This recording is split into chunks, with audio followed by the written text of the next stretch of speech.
ধন্যবাদ আপনাকে। আমি সকাল থেকেই ঘটনাস্থলে ছিলাম, বেশ কিছুক্ষণ ২-৩ ঘন্টা ওখানে ছিলাম। আমি স্থানীয়দের সাথে কথা বলেছি, প্রত্যক্ষদর্শী ছিল তাদের সাথে কথা বলেছি। পুরো ঘটনাটি নিয়ে কিন্তু এই গাজীপুর চৌরাস্তা এলাকায় থমথমে অবস্থা বিরাজ করছে। সবার মধ্যে একটি আতঙ্ক রয়েছে।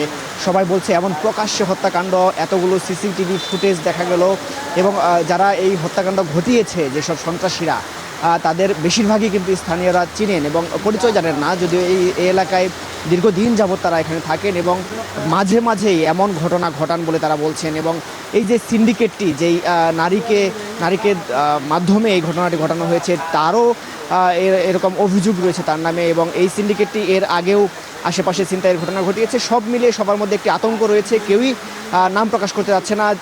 দু একজন যদিও বলতে যাচ্ছে, কিন্তু শেষ পর্যন্ত গিয়ে ঠিক ঠিকানাটা বলছে না, বলছে পুলিশ এদেরকে চেনে। আর আমরা এই গাজীপুর মেট্রোপলিটন পুলিশের সাথে কথা বলেছি। তারা যেমনটি আমাদের জানিয়েছে একইভাবে ফুটেজ দেখে আসামি শনাক্ত হয়েছে এবং তাদের গ্রেফতারে অভিযান চলছে, তবে রাজনৈতিক সংশ্লিষ্টতা নেই এমনটি বলা হচ্ছে।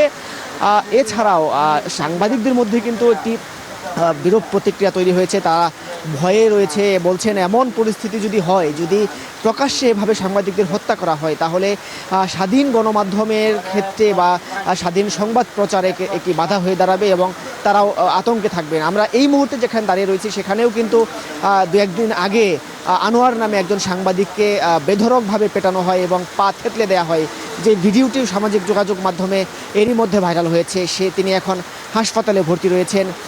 সব মিলিয়ে এই যে কয়েকদিনের ব্যবধানে কয়েকজন সাংবাদিকের উপর হামলা, এটি নিয়ে সাংবাদিকদের মধ্যে একটি ভয়ের পরিবেশ বিরাজ করছে এবং সবাই, সাংবাদিক সহ স্থানীয় সবাই, এর সুষ্ঠু তদন্ত করে আসামিদের দ্রুত সময়ে গ্রেফতার করে আইনের আওতায় আনার দাবি জানাচ্ছেন। তবে মামলার বিষয়টি এখনও আমরা নিশ্চিত হতে পারিনি।